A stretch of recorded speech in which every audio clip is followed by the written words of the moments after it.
Hello mga B!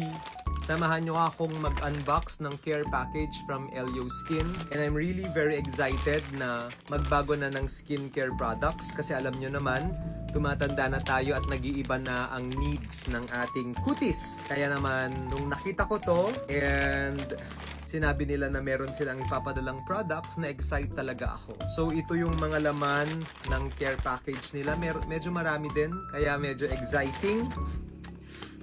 Oh my God, it's beginning to look a lot like Christmas.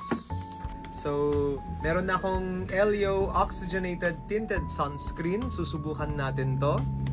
Meron din akong Aurora Drops Youth Vitality Serum. Nako, kailangan ko to nourish the skin. Meron ding Black Marble Intensive Skin Resurfacing Soap. Okay, we're also gonna try this. Meron din tayong Radiance Serum Lotion.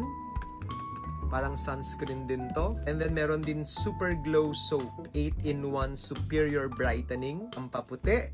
Ano, kaka-excite. Meron din akong Triple Whitening Kojic Soap.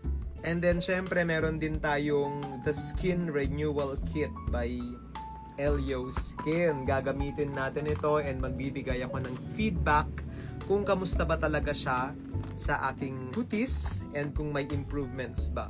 So, alam nyo naman na halos every week akong pumupunta sa Vitalix Beauty Lounge. And totoo, kailangan na nating alagaan ang ating mga kutis dahil nga habang tumatanda tayo ay nagkakaroon tayo ng mga damage na nagagawa sa ating balat. Lalo pag hindi tayo mahilig mag-sunscreen, ganon. So, importante talaga na i-combo natin yung mga treatments na pinapagawa natin sa mga aesthetic clinics using quality na skincare products. Kaya naman, excited akong makipag-team up sa Elio Skin and tignan natin kung nag-i-improve ba ang aking skin texture bago magpasko. Malay nyo, magka-love life na din ako bago pa mag-2026. So with that being said, maraming salamat Elio Skin for sending me these care packages and abangan nyo yung mga series of videos ko nagpapakita ng performance ng mga products na to. Yun lang, bye!